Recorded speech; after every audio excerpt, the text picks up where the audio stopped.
Hi everyone and welcome back. So today we're going to look in this video at damping and damped oscillations. So up to this point we've only looked at simple harmonic motion, right? Where you've got total energy is constant and no energy is lost to the surroundings. So the way we call this system is that there's only one force acting on the oscillator, and that force is the restoring force. And the restoring force being the only force that's acting here, this system is said to be in free oscillation. And I want to stress that it is only the restoring force that is acting. Now, in a real system, so think of a swing. When you are, sitting on a swing, after a certain period of time, you're going to, the swinging will end and you will come to a stop.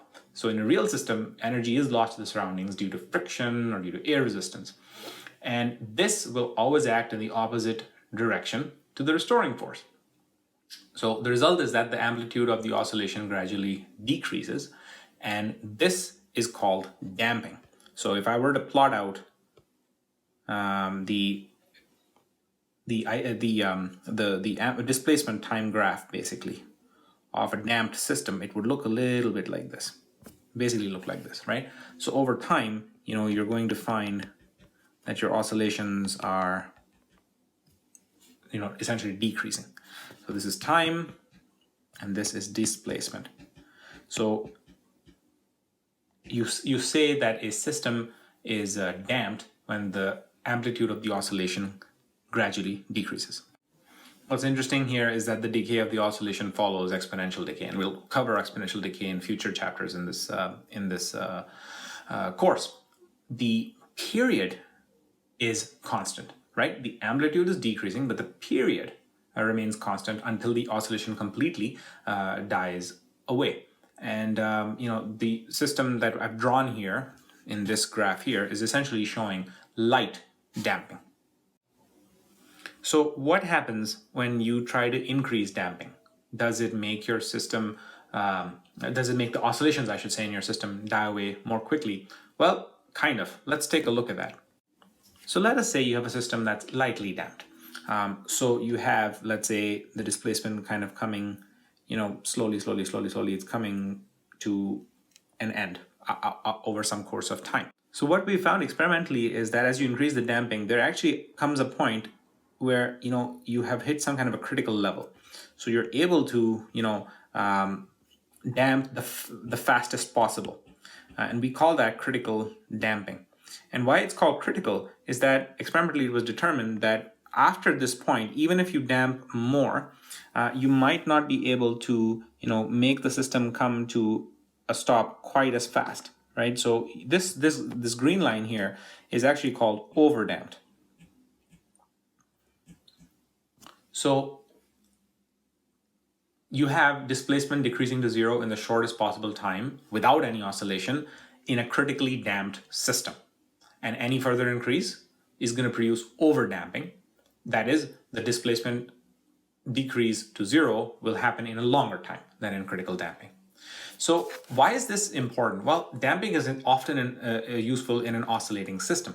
For example, vehicles have springs between wheels and frame to give you a smoother and more comfortable ride. If there was no damping, or if it was an overdamped system, a vehicle would move up and down for some time after hitting a bump on the road. So in your vehicle, these dampers are called shock absorbers, and they're connected in parallel with springs, so that the suspension ends up having critical damping and comes to rest in the shortest possible amount of time. So that's an application of damping.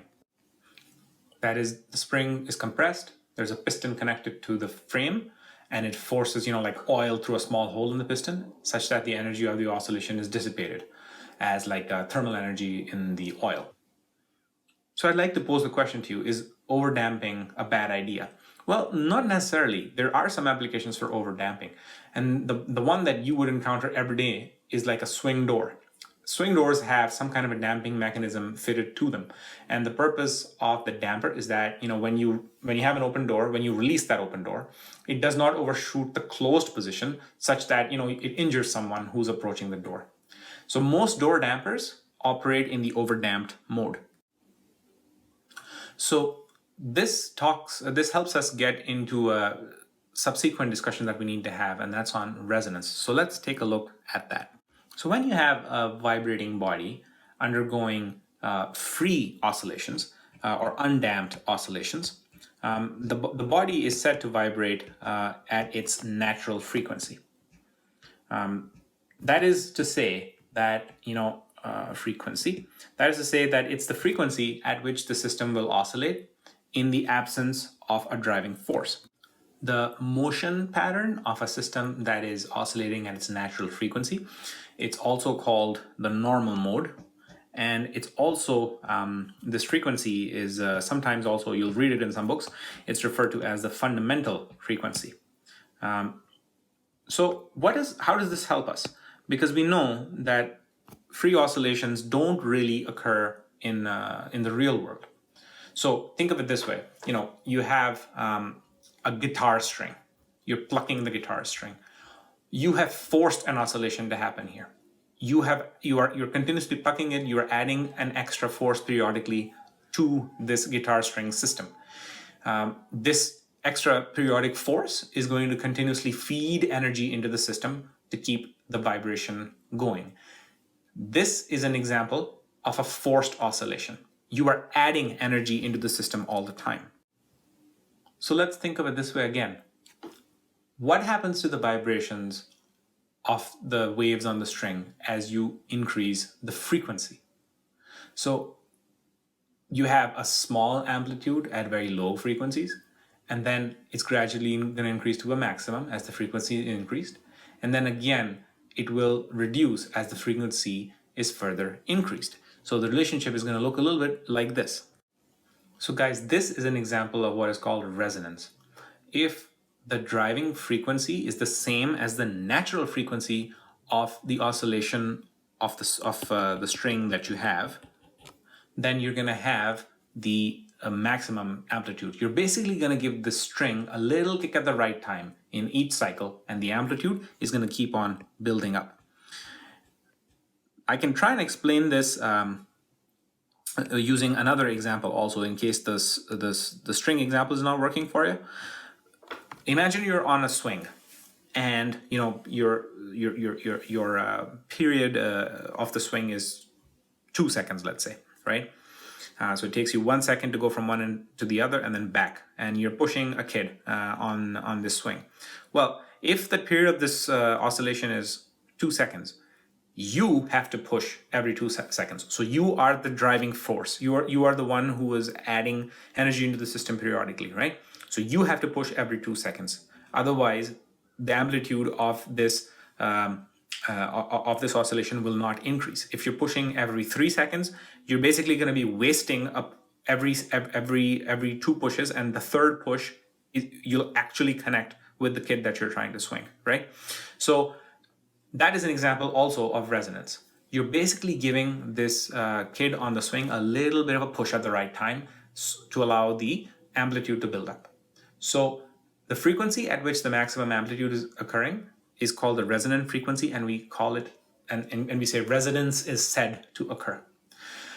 Now, if you increase the driving frequency further, the amplitude of the oscillation is going to decrease, and the variation of the driving frequency of the variation with the driving frequency is what you see in this graph that I've drawn here before, and this is basically called a resonance curve. So we can do an experiment here to kind of demonstrate resonance further. So imagine you have a pendulum, and we will call the pendulum is the source of the extra periodic force that gets added to this system, right? So the pendulum is the one providing the driving frequency. So you have these triangles that you see here are like paper cones. I'm going to put it right there for you. So you have some paper cones of some kind. And you have this more massive pendulum, which is the driver, and it's all supported on like a really tight string, a taut string. Now, what you're going to find is, let's say that the length of this string is L, right? So there's only one pendulum right here, which has the same length L. of that string. That one has the same natural frequency as the driver, and therefore it's going to vibrate with the largest amplitude of all the pendulums. So I just wrote this down for you guys here, that this string C is going to vibrate with the largest amplitude out of all the pendulums. All the pendulums are going to vibrate with the same frequency, right? Which is the frequency of the driving pendulum, not their own natural frequencies, but because string C is the only one which has the same natural frequency as the driver, that's the one that's going to have the maximum pendulum. So this is a general rule for all forced oscillations, and I'm going to write this piece here as well for you. So here you go, guys. All the cones are going to vibrate at the driver's frequency, not their own natural frequency. So we've talked about resonance, we've talked about damping. Let's bring it together and figure out why it's important to talk about them. So resonance can be quite useful. Let's look at some applications. So when you're playing any kind of a wind instrument like a trombone or something, right? You're going to have stationary waves set up, which are an example of resonance. And if you don't know what stationary waves are, do not worry. We will cover that in chapter 14. But that's an example of resonance, any kind of musical instrument that gets to be played. When you're listening to a radio, you're relying on resonance because the tuning circuit in the radio will have the same natural frequency as the radio wave that transmits the signal. However, resonance can be a problem in machinery, right? In bridge design and building design, in aircrafts. Like, for example, large oscillations of aircraft parts can cause what's called metal fatigue, which can lead to the early failure of those parts. So in order to reduce these resonance peaks, remember the resonance increases the amplitude of your oscillation. So you want to sometimes reduce those peaks. How do you do that? Well, you use damping. This has the desired effect of reducing the amplitude. However, it also tends to spread the frequencies at which large vibrations can occur. So if you go back to the Barton experiment, the one we just did with the paper cones, what you can do is you can actually, add or remove curtain rings to the paper cones.